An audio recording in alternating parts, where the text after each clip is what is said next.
Hi, how are you doing? Hi, Dr. Julie. I'm good. How are you? I'm good, thank you. Okay, well, welcome to this week. So let's look at, we've got 2 chapters to cover today.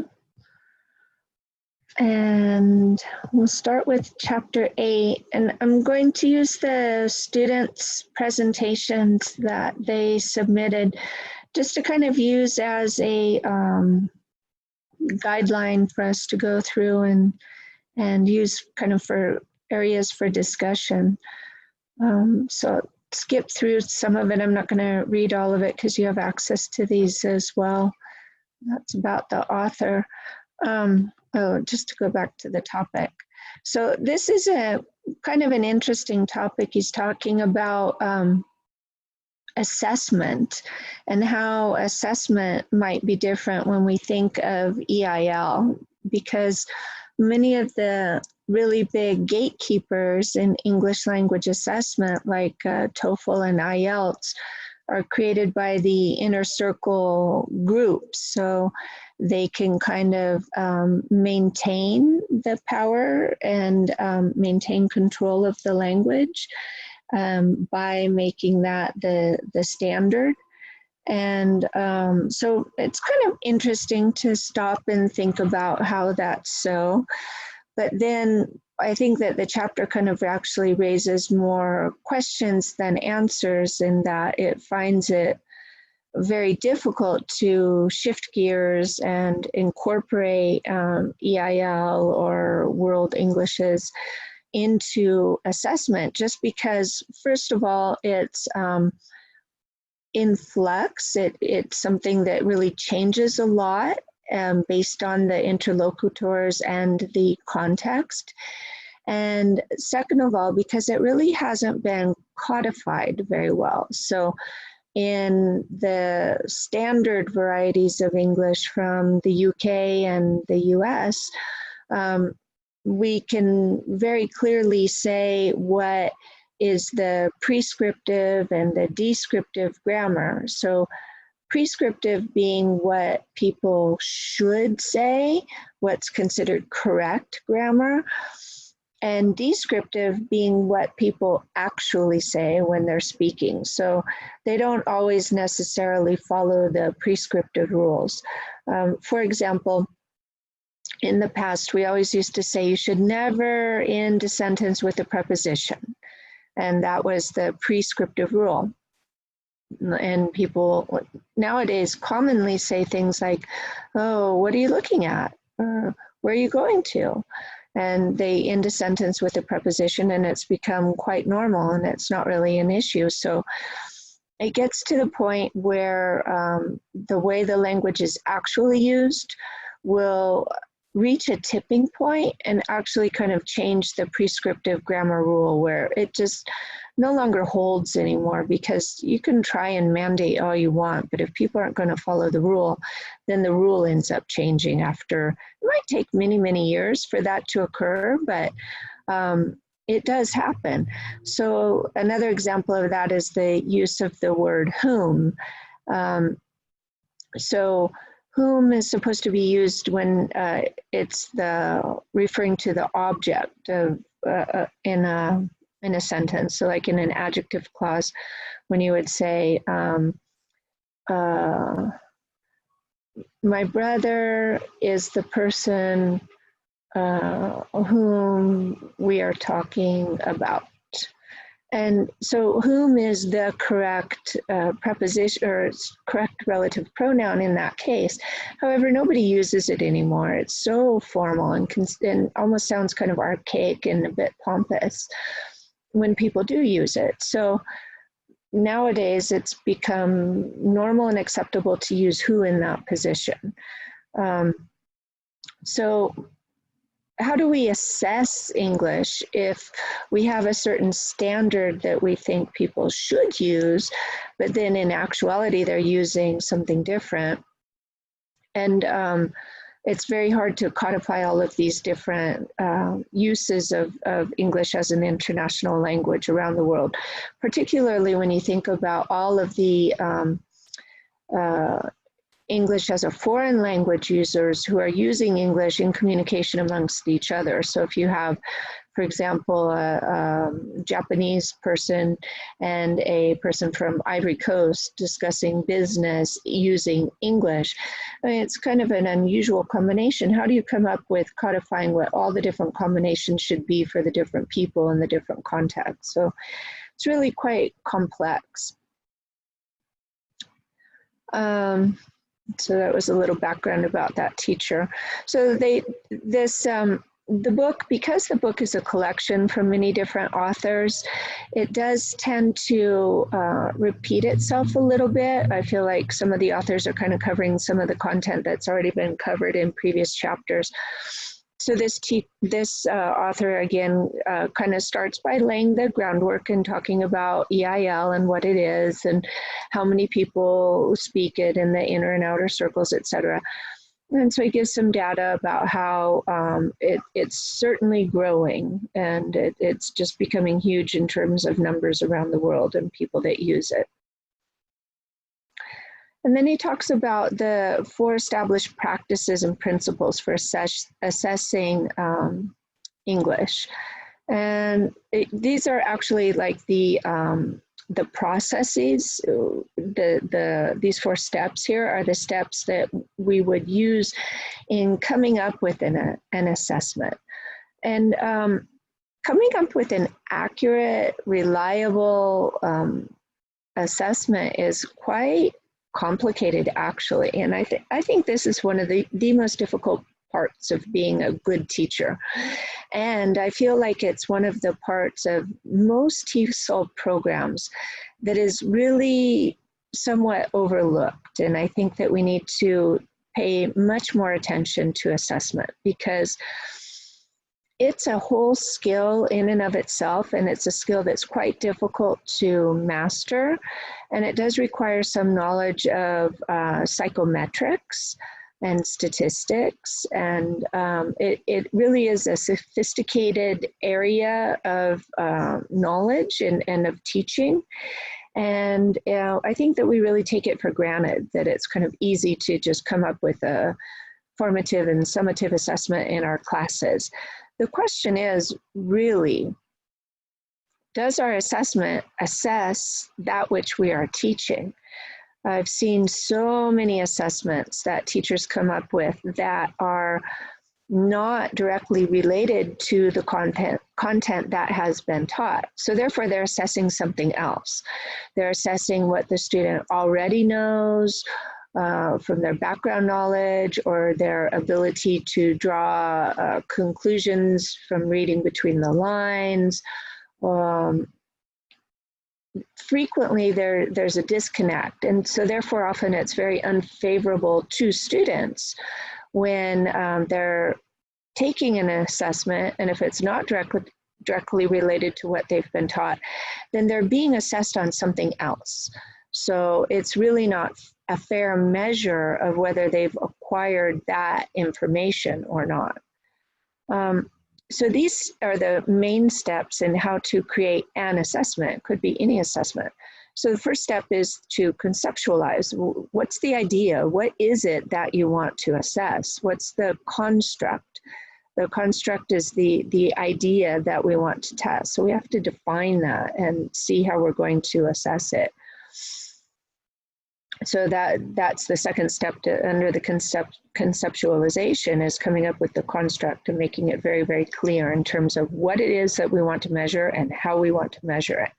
And then we take it to the field and we test it out, which we in the classroom almost never have a chance to do, unless we teach the same course or the same grade level year after year. Then we can make tweaks and adjustment to our assessments if we remember to do it right away.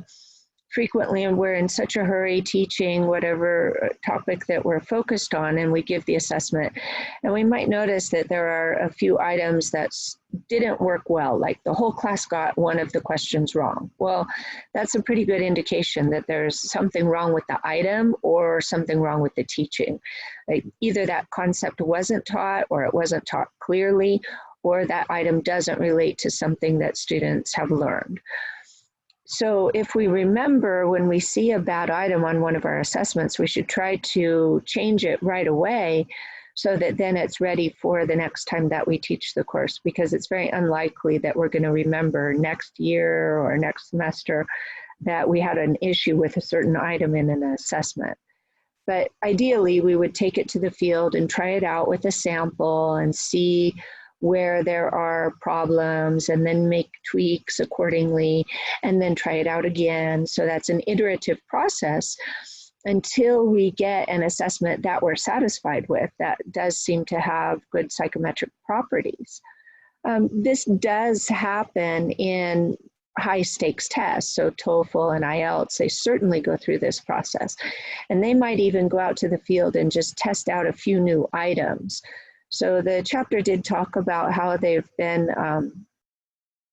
trying to modify TOEFL and IELTS according to the influence of this outcry for a desire for removing the hegemony of the inner circle, and trying to take into consideration the fact that English is not always used for entrance into the university in the UK or the US. And so we do need assessments for English in other contexts. TOEFL and IELTS clearly say in their description that's what they're for. So TOEFL is an American-based test, and IELTS is a UK-based assessment. And TOEFL is generally used for students who are trying to get into the university in the US. And so it's very much based on information around the social sciences. They try not to go into the hard sciences too much, because that would be more content-specific knowledge. They are trying to test English, but they are trying to test academic levels of English for a university. So they try and use social sciences as kind of like a common denominator.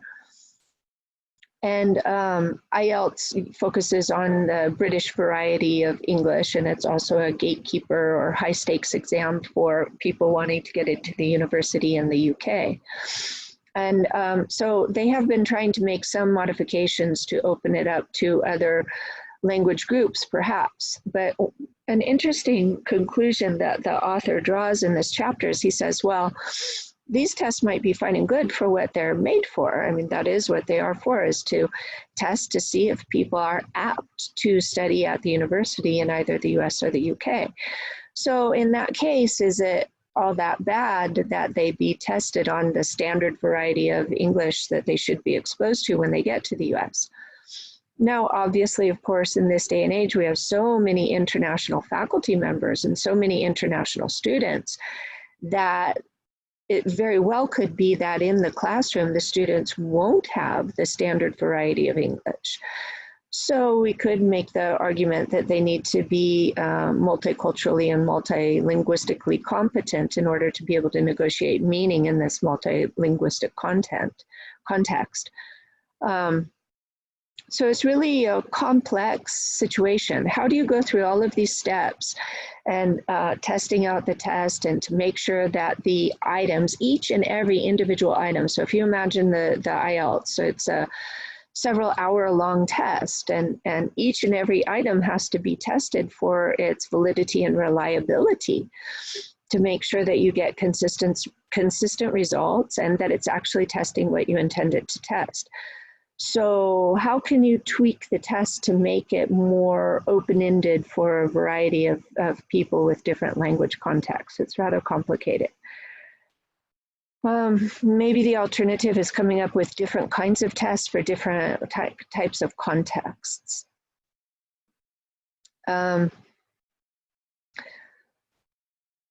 So I kind of went through a lot of this in the discussion on the previous slide, but one of this last bullet point is also important, because when we're talking about perhaps identifying or creating tests for different contexts, then we need to identify the target language domain that will be used in that context. So we have, for example, like the TOEIC test, TOIC. That's generally a test that's used for business communication.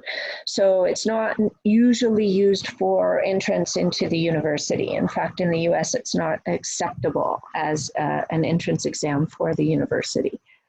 But it does focus more on oral communication and business communication. So they're trying to identify the target language domain in order to have an accurate assessment for those people wishing to go into that field. So what's the purpose of these kinds of assessments is that we want to check to see that people have the language competency necessary to perform in a specific function, a specific job function, or it's usually for employment purposes, maybe for a promotion, maybe to join a research team or something like that.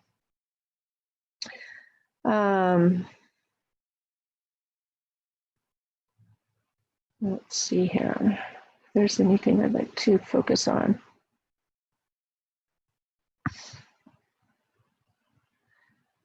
Well, so test taking or test construction kind of does have this blueprint in terms of the different types of content to look at. So if we're looking at the people who are taking it, the candidates, the topics, so that was the context that we just talked about, the type of discourse that will be used, what kinds of skills, is it, are we looking mainly at oral skills, kind of like TOEIC? Or are we looking at all 4 skills and integration of skills? That's what TOEFL and IELTS look at now.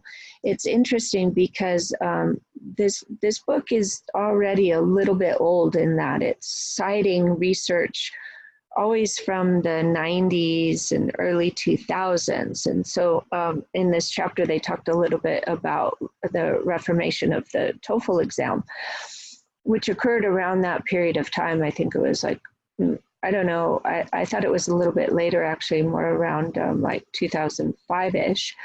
But it was completely revamped because it used to be discrete items. That means like multiple choice or there was a really difficult listening section in the old TOEFL that had little snippets of conversation where it had 2 native speakers talking, and it would just be like little 3-line dialogues. And speaker A would say something, speaker B would say something, that speaker A would return. And then there would be a question and you'd have to answer it. And a lot of these questions were really tricky and based on intonation. So they would say something like, "Oh, you're going to the party tonight?" You know, and then the listener is supposed to understand that that's like a surprise or a question or disbelief or something just based on the intuition. Then the problem was that or based on inference, not necessarily intuition, but drawing a conclusion from that very, very small context. And the problem was that the language occurred totally out of context. There was no context whatsoever. You didn't know who the speakers were. You didn't know what the topic was. You didn't know what they were talking about. And each and every snippet was completely unrelated to the previous one. So the student really had to be on their toes to be able to understand what was going on. And from what we know about teaching listening and speaking, we know that students or language speakers gather a lot of their information from the context. Who's speaking, where are they speaking, what's the location, what's the general topic, what's the gist, etc. So it's really tricky to get students to try and answer these discrete items that have no context. So the TOEFL exam was completely revamped in the early 2000s to change it so that now the grammar, vocabulary, pronunciation, punctuation is all graded inside a context. So now students are generally given a piece to read and then a piece to listen to, like a little lecture. And the reading is academic, and then they need to synthesize the content and use a productive skill. So the first two skills are receptive, in that they're doing either listening and reading, and then they need to either produce by speaking or writing. So there's generally two sections. They'll have to listen and read and then speak, and then they'll have to listen and read again and write. So not only does this allow the test takers to test all of these smaller features of the language, the vocabulary, grammar, pronunciation, etc., in a larger context, it also helps the test taker so that the information is contextualized, so they have a better chance of understanding it, as opposed to having a bunch of discrete items that they may or may not get the gist of. The other issue with that is that it really tests higher order thinking skills as well. It requires students to synthesize information and to summarize information. So those are high up on Bloom's taxonomy in terms of higher order thinking skills. So it's not so much a process of elimination, lower level thinking skills, where in a multiple choice exam where you can rule out one or two options and then narrow it down. So you use a different kind of logic than when you're synthesizing two large pieces of discourse and to produce a coherent piece of discourse yourself. So this created a whole new blueprint for the testing for TOEFL as an exam. And it also really changed the reliability and the validity of the test. It made it much more reliable. Meaning that you get similar results if the person were to retake the test, for example, or from person to person at the same level. It has better predictive value of the person's level. And either you know English or you don't. It's very difficult to study for an exam of this type. An integrated skills exam is what they call it. So, or an integrated skills assessment, as opposed to having the skills separated. It's supposed to be more authentic. This is what you would really do at the university. You do read a text and you go to lecture, and then you have to write a piece about it. So this is really testing the skills that you need in addition to the language competency. And it's difficult to study specifically for this kind of test because you don't know, like you can't study adverb clauses or adjective clauses or something, assuming that that's going to be a section in the grammar section of the test. You may or may not need to use it in your writing piece or in your speaking piece when you put it together, but it's very difficult to study specifically for this test. In fact, the advice that they give is for students to do a lot of reading in the social sciences in order to prepare for it. So that means reading different articles, even in popular magazines. It doesn't necessarily need to be in journal articles, but in even things like Time and Newsweek, or what's the science one, like Popular Mechanics, or even in newspapers, in the you know, what's going on in technology, politics, economics, and those kinds of sections. So that's the best tip that they can give students to study for this kind of exam. And why? Because we know that this helps to activate students' schema. So they will know, they will be familiarized with the social sciences vocabulary, with the context, with current issues, with things that are going on in the field. So then they shouldn't be so caught by surprise with the topic. Like they should know something about it, and knowing something about it, even in their L1, will help them to have better production in their L2. One thing that they mentioned in this chapter was that as a part of an accommodation to try to incorporate this EIL context into this assessment was that they hired some non-native English speakers to be scorers for IELTS, thinking that that would be somewhat of an accommodation. I guess it helps because the non-native speakers might be a bit more sympathetic towards other non-native speakers, although in my experience I've seen them sometimes be harsher, so I don't think that that's guaranteed. And I think it's very cultural. I think grading is quite cultural. I know that in Asia, for example, many of our faculty members who are in Asia tend to be much tougher graders than faculty members from the inner circle countries. They tend to be a little bit more lenient with their scoring. And I think it's more of a cultural issue than a language issue. I don't think that the inner circle teachers are being lenient with the non-native speakers and being sympathetic to their plight and having to produce academic writing in a second language. But that just culturally in the US, we tend to be a little bit less harsh graders than in Asia. They tend to be very strict with it. So it was interesting the way the book put it. They said something about it was kind of like a paltry attempt at trying to throw a bone for the EIL community. So I don't know how successful it is in actuality. So I mentioned this before about the iterative process of teaching, that once you have your assessment together, then you need to try it out in the field, use it, see how it goes. And if it's not going well, then tweak it and try it again. So you keep doing it until you're satisfied with it.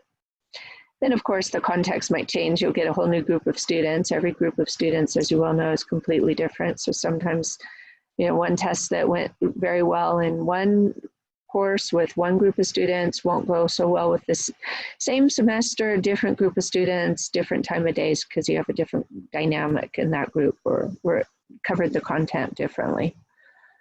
One part that's really important is about training the people who do the assessment so that they know exactly what to look for. It's really common to do what we call grading calibration activities. So this means that people who are going to be the scorers for the exam will all do some practice exams with a exam supervisor, somebody who has a lot of experience grading the exam. And they'll work together and have the candidates who are going to be assessing, the new people who are going to work as assessors, they'll all work together and we'll sit down and individually grade essays or listening sections and mark up the rubric, and then they'll have a debriefing later to see where the disparities were. So somebody might have given a really high score and somebody a low score and somebody a medium score, and then they want to talk about why they gave that score based on the rubric or their interpretation, what their logic was. And so the idea is that going through this process, by the end of it, then hopefully everybody will be more or less on the same page. At least they'll be drawn towards the mean. So everybody is more in the middle instead of having outliers where you have some people who are really easy graders and some people who are really tough graders and then people who are in the middle. So hopefully you bring those outliers into the middle so everybody's kind of more centrally located in the dispersion. They're less harsh or less easygoing. So the training of the scorers is a really important aspect.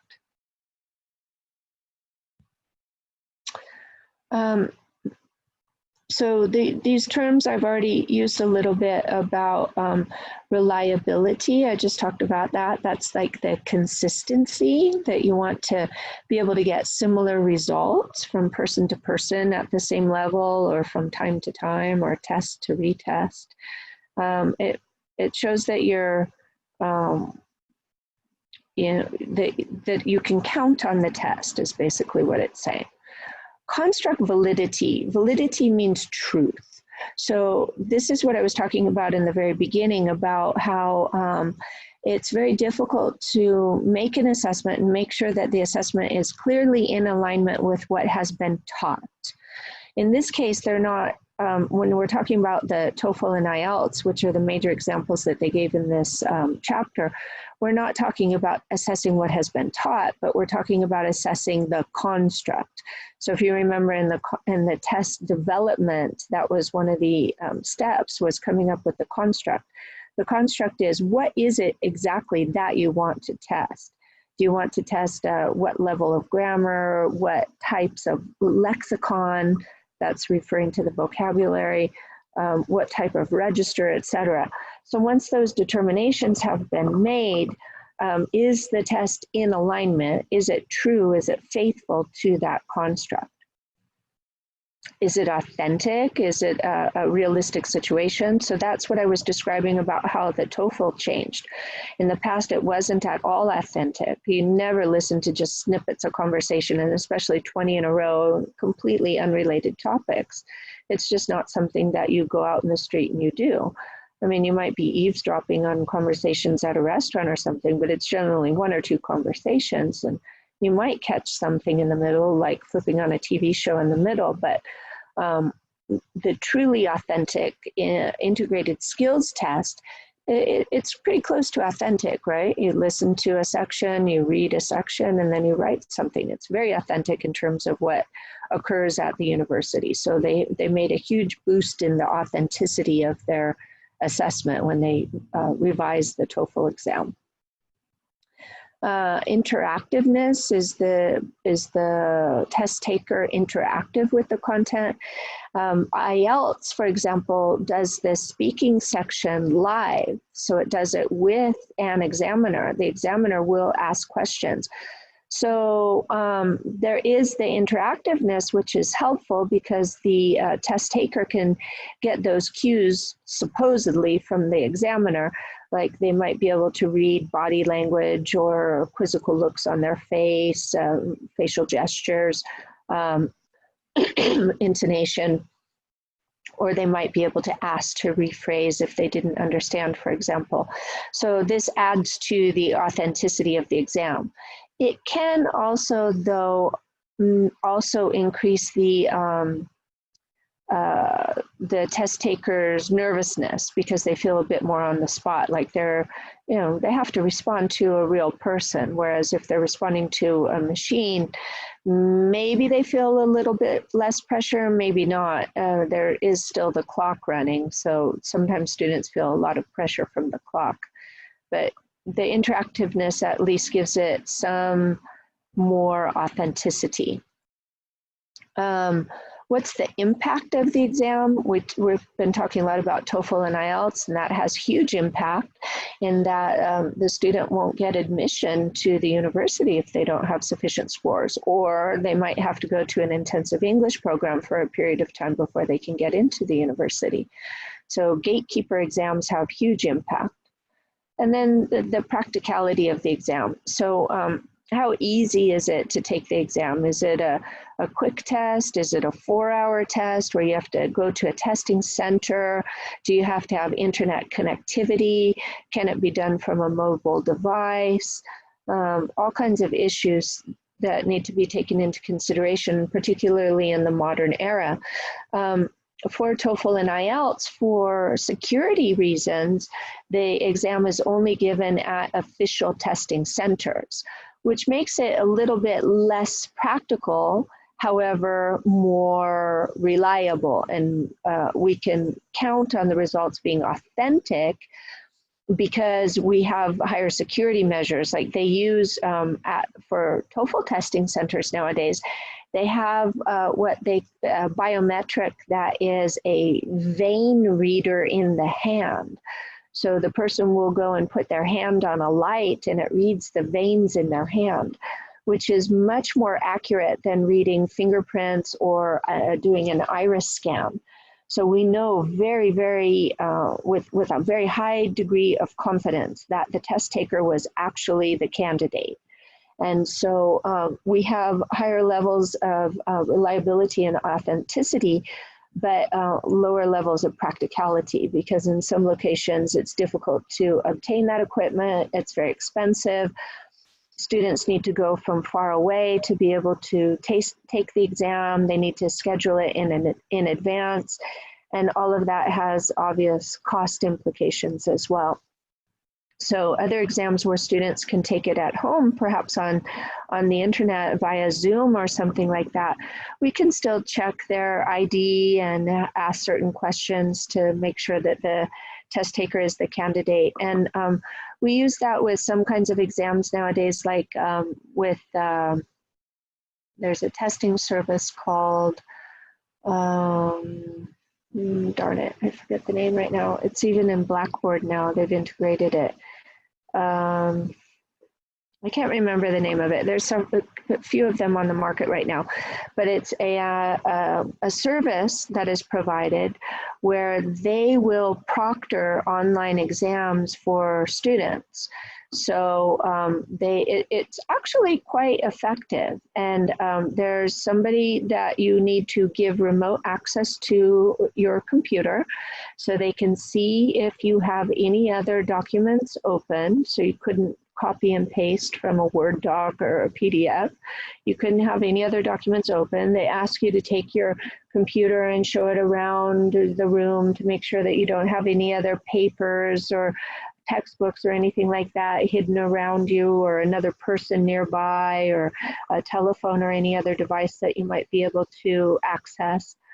They check your photo ID, and you can only use WordPad, which doesn't have the spell checker or grammar checker or synonym capabilities that Word does. So by using WordPad, you're actually assessing the student's knowledge of the spelling and grammar and punctuation. It won't give you any tips as to how to improve those. So it's pretty practical, and it decreases the cost and makes it a lot easier. Students can do it from their own home, and they can do it right away. Like, you can sign up for an exam and take it like within the hour sometimes. There is a fee for it, but it's generally less than having to travel to a testing center. ProctorU is the name of the service that I'm most familiar with that does this, and there's a few new ones on the market. So there has been this growing awareness that in this international context, that perhaps these hegemonic tests are not always fair, because they're testing people who have used different varieties and will continue to use different varieties. So why should they be tested on the inner circle varieties of the language? So I liked this aspect of the chapter where they talked about the weak approach and the strong approach.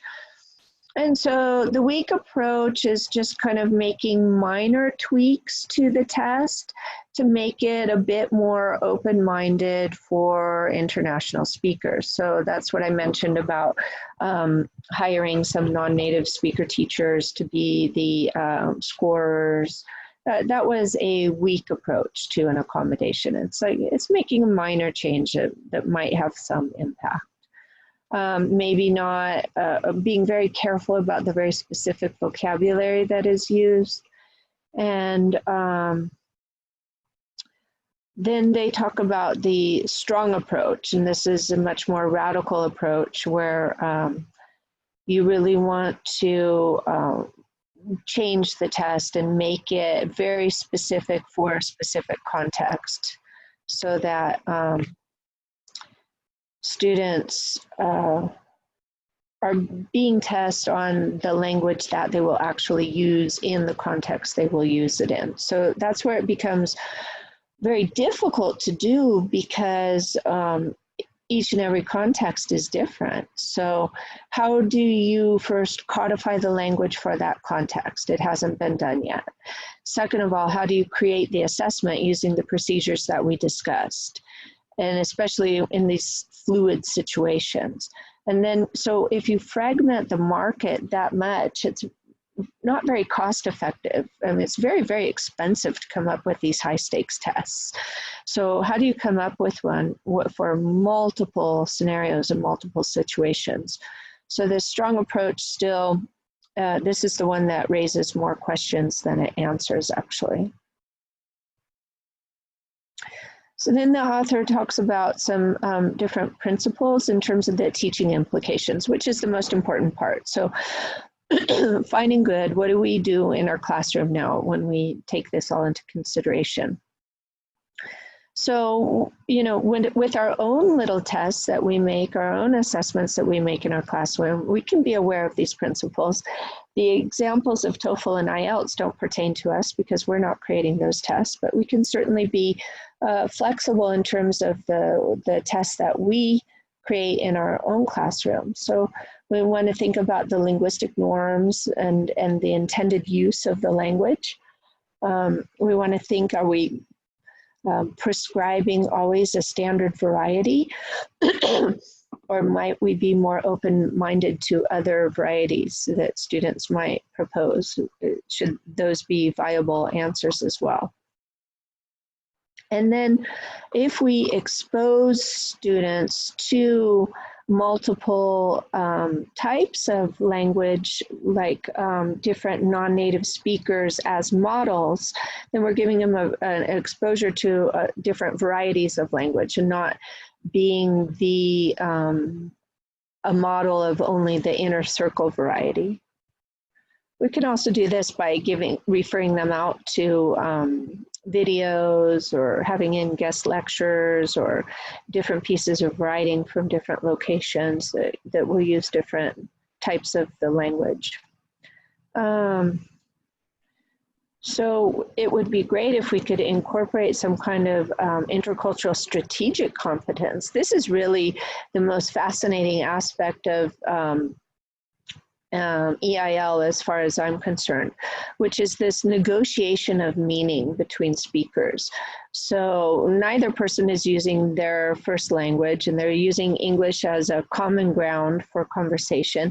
And it requires quite a bit of intercultural competence to be able to navigate that and be able to communicate well in that kind of situation. So we want to focus on those skills as well. Frequently, we don't even teach those. We always focus on the standard language itself, but we don't really focus on the strategies and the competence of negotiating meaning, and being open-minded, and being flexible, and understanding people who are different from ourselves, and understanding people who might speak differently or look differently than ourselves. So that, to me, has much broader implications for teachers in general, and for the content that we teach, and the impact that we can have on our students. I really feel like, personally, that's why I like teaching, is I feel like I have an opportunity to help students to be more open-minded, and to get new experiences, and to question, and to gather more critical and creative thinking. And with those skills, you can learn anything. So the actual content that we teach, I think, is less important than these strategies that people will take with them and use for a lifetime. And then, of course, we want to make allowances for individual aspirations. You know, what's the desire of the student? What do they want? It's their motivation. What's their reason for learning the language? Where are they going to use it? In which kind of context? So we want to kind of try and adapt our teaching. We talk a lot about using differentiated instruction according to our classroom. So you might have like beginning, intermediate, and advanced students in your classroom, but we're usually thinking of their language proficiency levels. But what about thinking about their individualized objectives and their needs and desires for being there in the classroom and their personal situations? So that's a new way of looking at differentiation, not just looking at their skill level necessarily, but also looking at their objective for learning the language. So it's always good to look at things with a grain of salt and to kind of question the status of these exams and how they are gatekeepers and whether or not they should continue to be so. I tend to think so. I think that they're valid for the purpose that they propose. And I do think that perhaps we can come up with other exams for other situations. And it's certainly a growing and evolving field. Shannon, did you want to add anything? Did you have any observations or questions about this chapter? Oh, sorry. Can you hear me? Okay, Yes. There we go. One thing in the chapter I read, like during the testing stage, and there was one part where they mentioned they give the test to native speakers to test out the test, which I thought was rather strange. I feel like, what's the point of that? What do you learn from that? I mean, if the English sounds like natural and normal? Yeah, good point. That is a good question. You can use it as a comparative analysis. So if you're always giving it to non-native speakers and you're trying to adapt it to their needs, seeing what is glaring to the native speakers will kind of give you an indication of like how adaptive it has become. So if they really disagree with a part of it, it might be because it is an EIL type of language use and that they're not accustomed to it. So they're probably looking at it through the filter of native speakerness. And so whatever they see as a red flag is some area that we would know would be very typical of the inner circle. So then you can, it's just an added piece of information. So whatever they find glaring, we might want to take another look at. Maybe it's good that they find it glaring because then therefore it might mean that it's more accessible to the EIL community.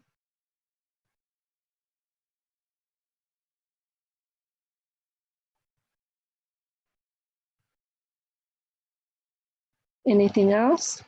No, that makes sense. Thank you. Sure. Okay. So let's look at the next chapter.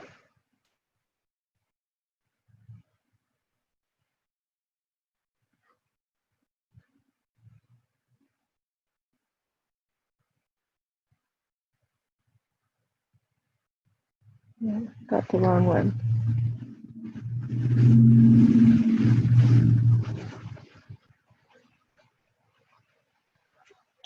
There we go. Okay. So this chapter is chapter 11, looking at the characteristics of English as a lingua franca.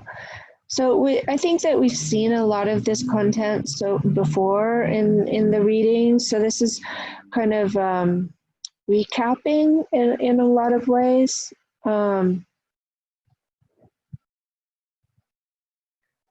So where does lingua franca come from? Lingua franca was the language used for communication. It originally started as sailors and traders would come into contact with each other. It's kind of like a Creole or a pidgin, so it's a language used just for communication with outsiders. It's not usually the language that people would use at their homes.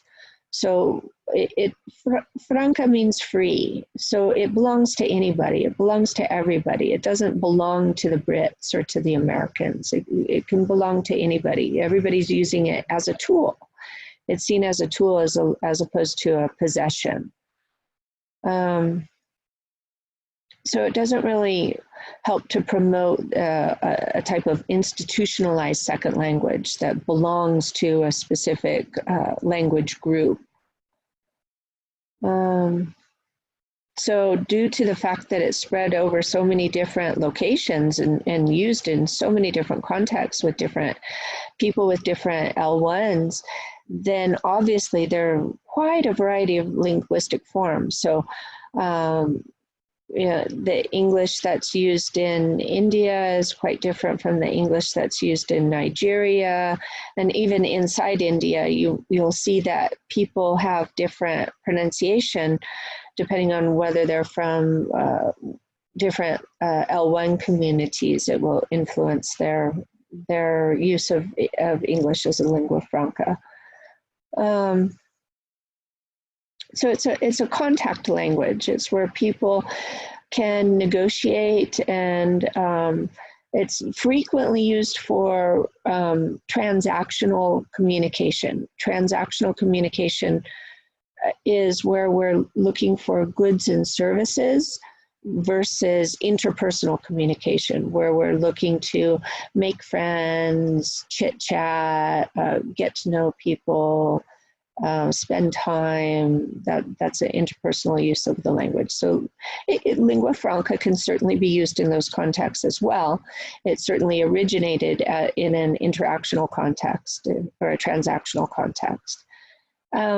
One aspect that's very interesting is code switching.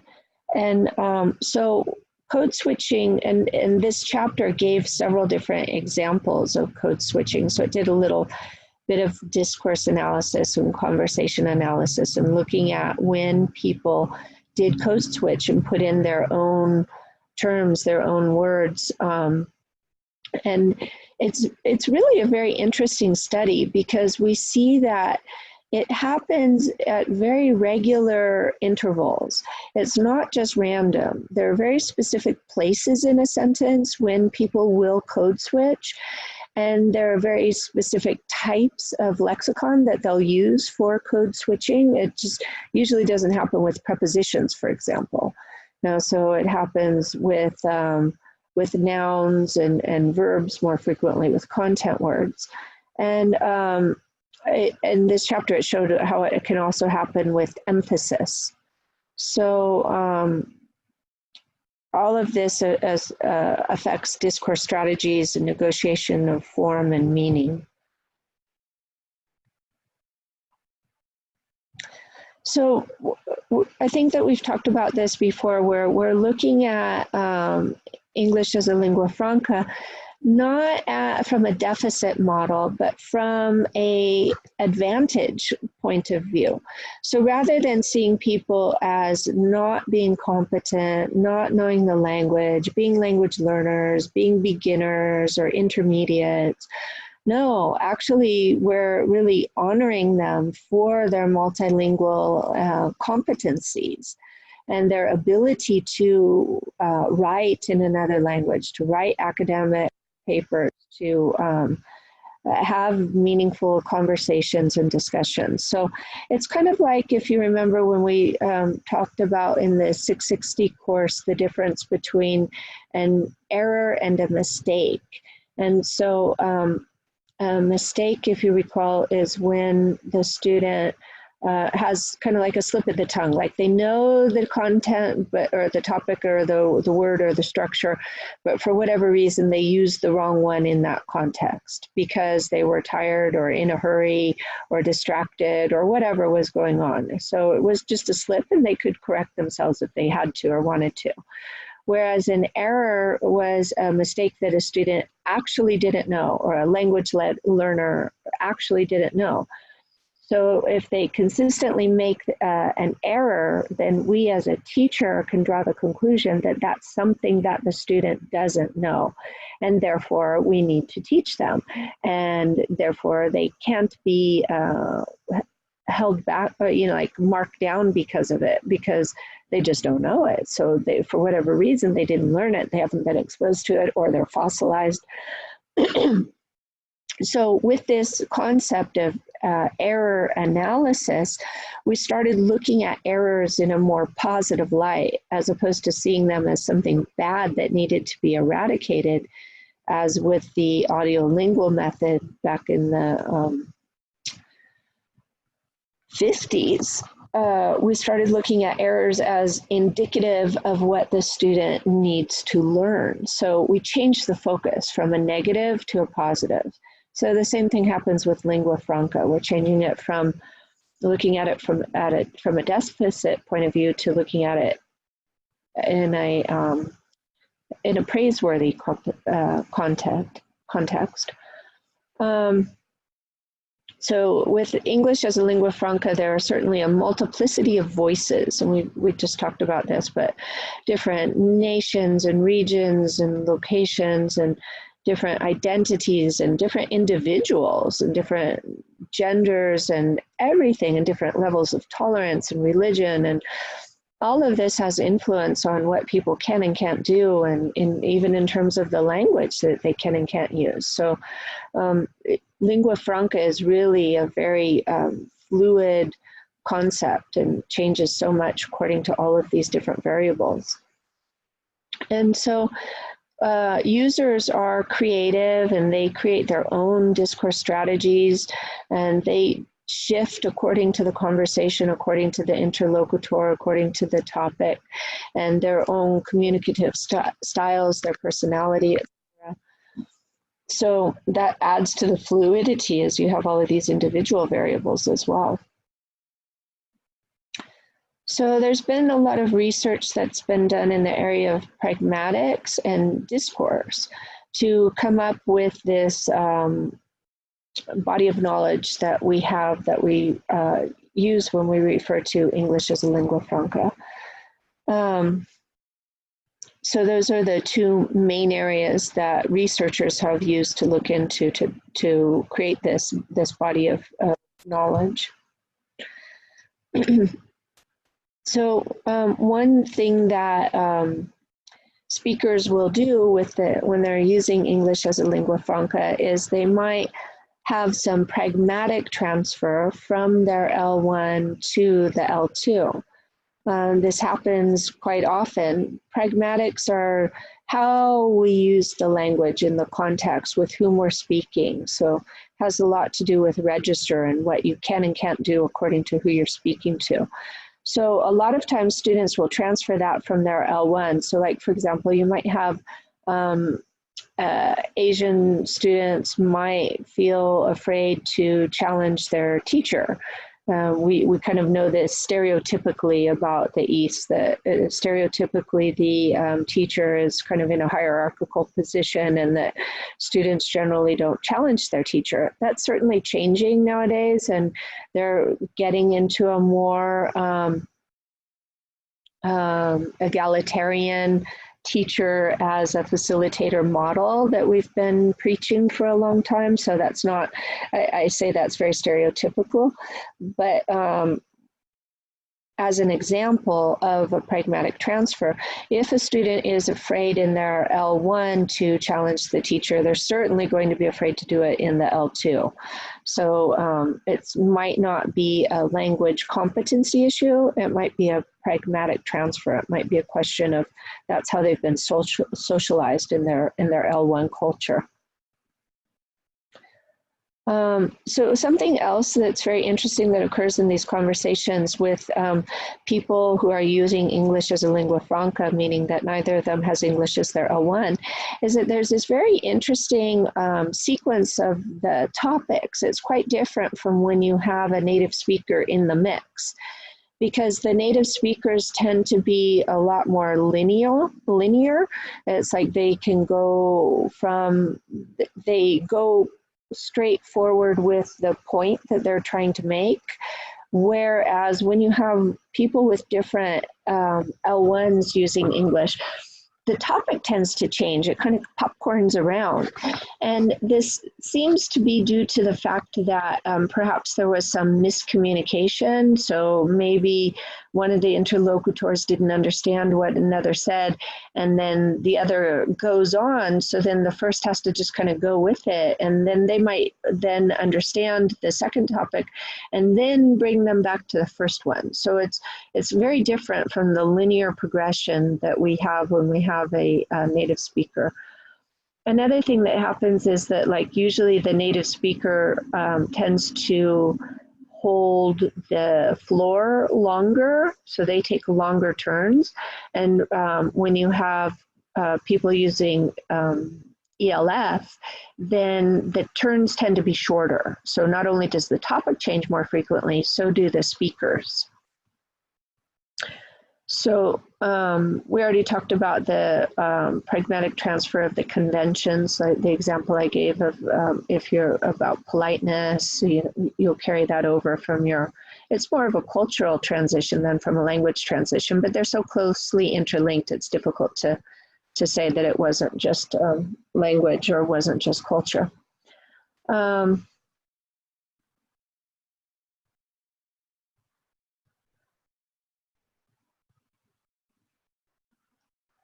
So there's a big emphasis on consensus building in ELF.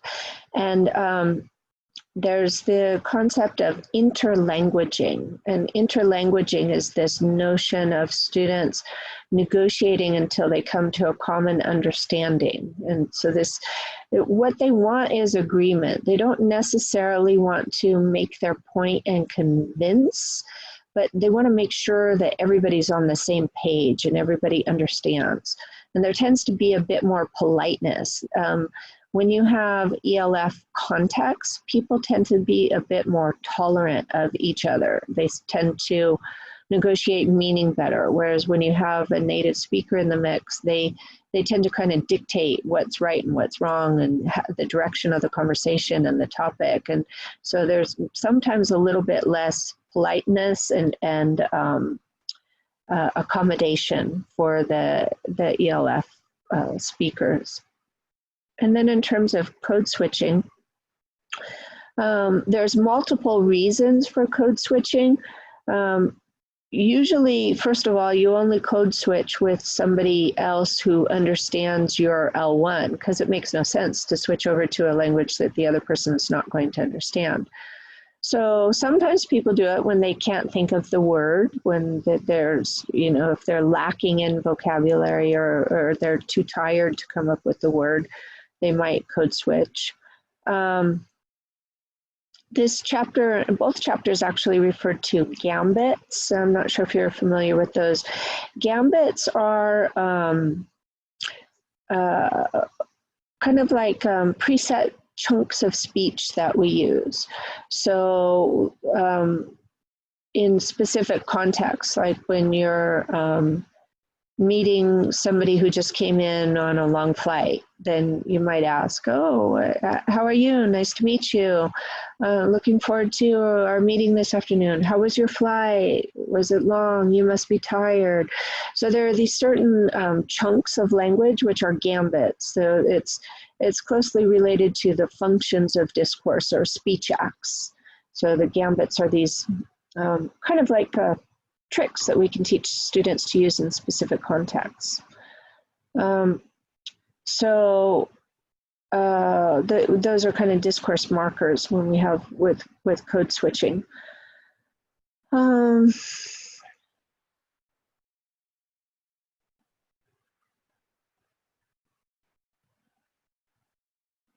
So this use of the L1 is okay and should be encouraged, just as we've seen in the language classroom, that if students have the opportunity to think in their L1, it can certainly help their L2 production.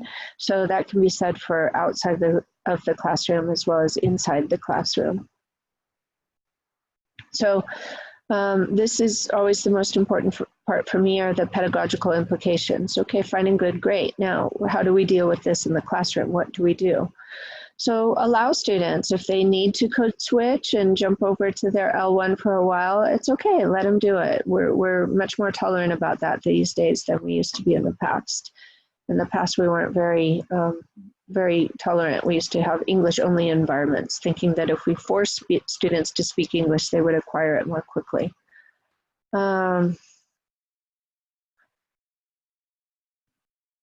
So the second one here is just like a tip of something that you can do in the classroom as a tip. I love these kinds of tips because sometimes we're at a loss for new and interesting and fun things that we can do. So this looks like a fun sequence of something you could do in the classroom.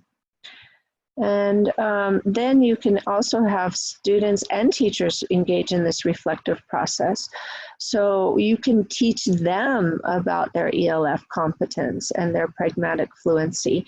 So this kind of circles back to what we were talking about earlier about focusing on the strategies. So it's giving them this metacognitive awareness of what goes on in this ELF situation about code switching and transfer of pragmatics, etc. So it's all about increasing students' awareness and helping them to be more aware people in general. Accommodation is how we adjust ourselves and adjust our speech for the context or for the situation or for the interlocutor.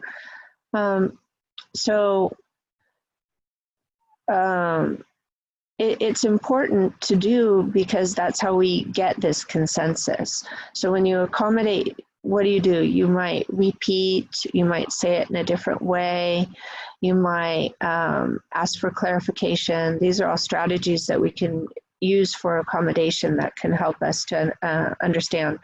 We might also adjust our own speech. So we might speak slower, we might use less idiomatic expressions, we might use less contractions, we might use less liaisons, which are the connections between words so that the language doesn't all run together. We might enunciate more clearly and use kind of more of a teacherese type of speaking. Let's go on here. So this is the little analysis of one of the pieces of discourse that the author analyzed. And so she looked at the use of, you know, yes, yeah, and so. So it's kind of interesting to see, like in research, how these are used. You know, for example, is something that completely irritates me. And I think it's a filler for when people actually don't know. So when they say, you know, to me it feels like they don't feel clear in their own head, and so they're pretty sure it wasn't clear to you, and so that's why they want to check in. So I think it's a terrible language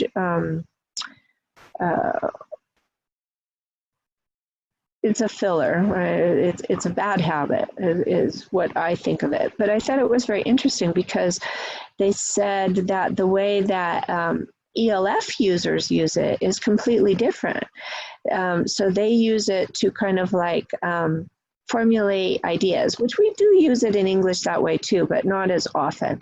So they'll say something like, you know, what I was thinking is that, so they use it kind of like a lead in, it's not like a filler. So the position and the usage is quite different.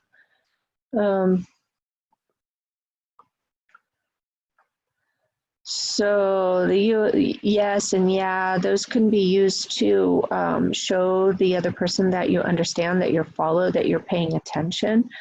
It does give this kind of sense of normalcy. I know I remember when I heard a gal in India using, you know, a lot, I knew she had lived in the US.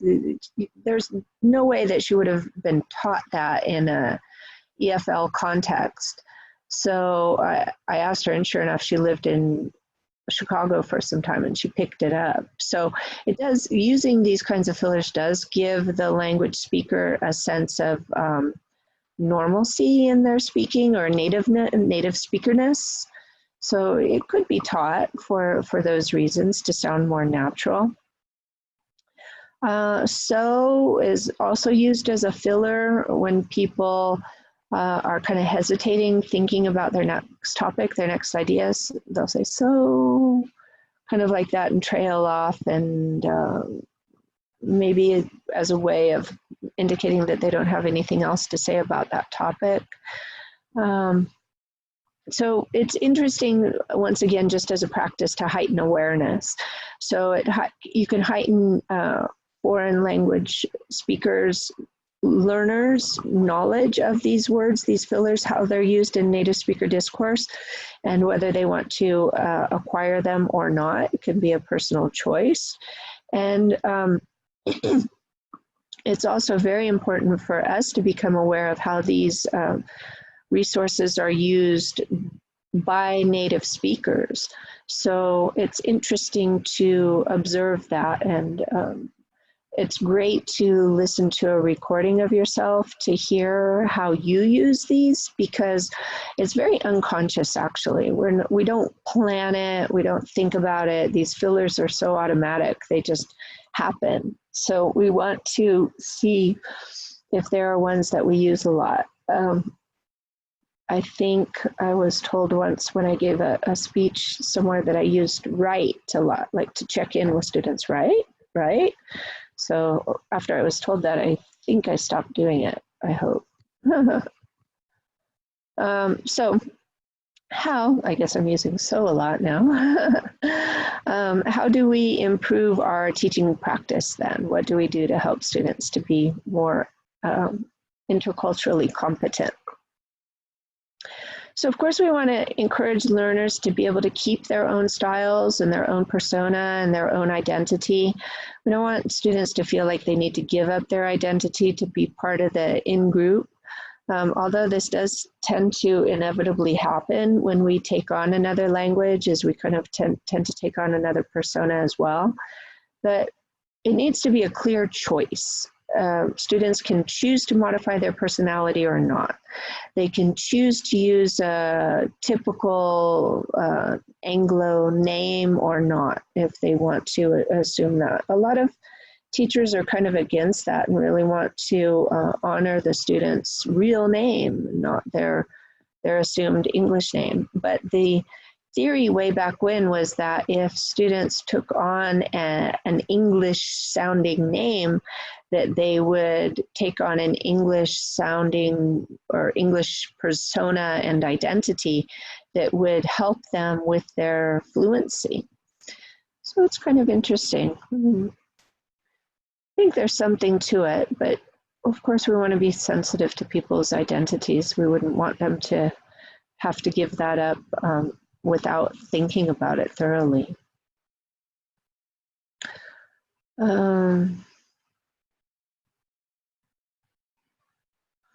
So we always want to keep this cross-cultural pragmatic lens on our teaching and what we do teach. Why do we teach it? Who are we teaching to? Is it really necessary? Do the students need it? Does it help them to raise awareness? We always want to have this critical lens, I think is an important word to have there too. And by knowing these functions, it can help students to kind of minimize understandings, which is our ultimate goal, is to help them to increase their communication capacity. So we want to minimize misunderstandings.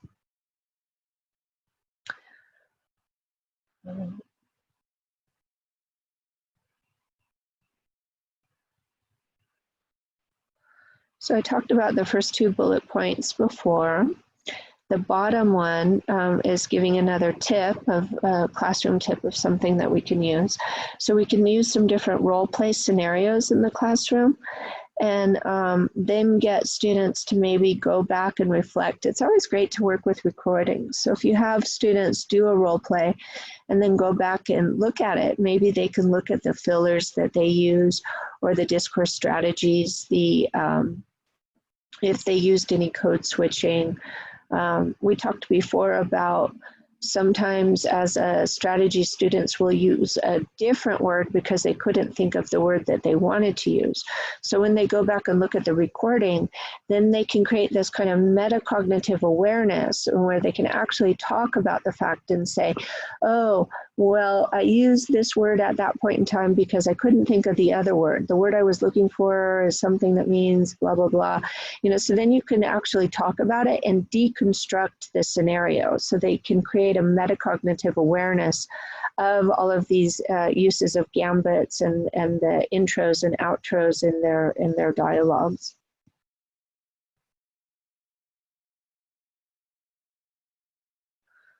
So once again, we always want to be careful and mindful about our preconceived notions, the assumptions that we have. We need to be very careful that we don't assume that the student is less than or unintelligent or something like that because they're not able to communicate at native speaker competence. We still want to highlight and praise their abilities to use the other language. And this can also help us to minimize misunderstandings, especially at the intercultural level. So then the author talks about 3 different areas for pedagogical suggestions: the cognitive, process, and experiential. So in terms of cognitive, we talked a little bit just now about the cognitive and metacognitive strategies that we can teach students, reflecting on their own language usage, and nothing better to do that with than a recording. I would love to see creative ways of doing that with writing. We talked last week about giving feedback to students in writing and saw how perhaps students don't incorporate that feedback. So maybe we can think of some new reflexive practices for writing that will help students to develop this metacognitive awareness of their own writing skills. Process teaching is talking about the journey, the long process that we go through for learning. I mean, learning a language is a huge process. It takes years, and if you stop, you regress like crazy. So it's a long process. So that's why we can look at different alternative forms of assessment. This ties in nicely with the previous chapter. So the previous chapter was talking only about standard types of assessment, but what about alternative types of assessment, which they didn't even mention in that chapter now that I think about it, so it's quite interesting. Why don't they talk about using journals or portfolios or other types of works that we might use for assessment, as opposed to assessment meaning test or exam? So if we focus on the process, we do tend to focus more on these alternative forms of assessment. And then focusing on experiential teaching, which is always wonderful because students get involved, they get the opportunity to interact with their peers, to actually use the language and create authentic language themselves. So experiential teaching has everything to do with the collaborative process and the teacher as a facilitator as opposed to the sage on the stage. So there is no experience in those situations where the teacher is using too much teacher talk time. Critical teaching, we talked about critical discourse analysis before. So taking a parallel from that, what would you think that critical teaching would be?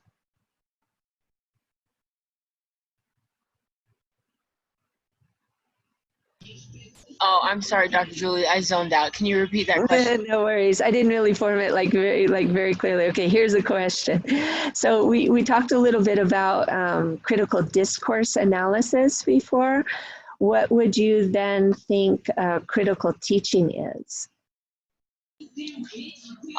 For me, well, with critical, I always think about asking questions, asking like, why is it this way? Who is it for? Who's listening? Why are they using these particular words? What are the implications or connotations of saying it this way over another way? Yep, exactly. Perfect. So it's encouraging, it's asking questions, asking questions about everything. You summed it up nicely. So then being flexible is super important, and being careful about assumptions. So we can't assume that others understand us. We always have to check for understanding, or ask students to repeat, ask them to demonstrate, and then we check and make sure that what we've said is clear. Because in fact, probably they didn't. That's the conclusion of teaching, is that or in anything in life, is that in communication, sometimes we think that we were so clear and then the other person didn't understand for some reason. And then if we go back and look at our text message or at our voice message or something, we find that in fact we weren't so clear. So maybe we were clear in our own minds, but it's always good to challenge our assumptions. So did you have any other questions or ideas or anything you wanted to comment about this chapter? No, I did want to tell you, when you were talking about people saying, you know, and it drove you crazy, that you couldn't hear me. I was laughing because in Black American English, there was a trend where people always used to say, know what I'm saying? Know what I'm saying? And Right. it drove me crazy. I was like, no, I don't know what you're saying. You're not being clear. And you're saying, know what I'm saying, every third word. You're not even making a full sentence. It drove me nuts. I'm glad you empathize. The other one that kills me is like, oh God. like, just say it. Just say it. What is it? Yeah, it's horrible. Absolutely horrible. I had a conversation with somebody once where he did that so much. I just started making like the little like marks on a prison wall of how many times he said, you know, do you know what I mean? You know what I'm saying? And it's, I had the different categories going. There were hundreds of times in one conversation. It was beyond ridiculous. Whatever you have to do to make yourself not go crazy. Right. Yeah, exactly. So do you have any questions about assignments or your lit review? Are you doing well? Everything going okay? Yeah, I'm doing okay. I mean, at first I thought that TESOL, not TESOL, the map that we made, I thought that was going to be kind of useless, but it was actually pretty useful, and it's really helping me think of how I want to structure my paper. So that was good. Yeah, it's super helpful. It's just helps you conceptualize the logic of it's not busy work at all, and then you'll refine it by keyword map too, and by then it'll be really solid, and it's a very clear roadmap for writing, and it even helps you kind of zone in on your subsequent articles that you want to read. So you know exactly what you're looking for. You know the gaps that you need to fill. So if you have too many articles on one side and you need to find a few for the other side, you know, you can narrow down your search. So it's actually quite helpful, and it's very helpful for me so I can make sure that students are on the right track, because I certainly don't want them to write 10 pages and then realize that it's just all mush and we have to regroup and redo it. So it's way better to do that at the beginning and have a clear roadmap. So great, I'm glad you saw the value in it. That's a good tool you can use in the future. All right, Shah. Well, nice to see you, and thank you for coming. I appreciate your presence, and I shall see you again soon. There's no meeting next week, right? That's right. Yeah, I'm canceling next week, so we won't meet next week. But I think what I'll do is I'll just make a recording and post that, and then we'll be on for the following week. Okay, cool. Reminding me about that. Thank you, Dr. Julie. Thank you. Talk to you later.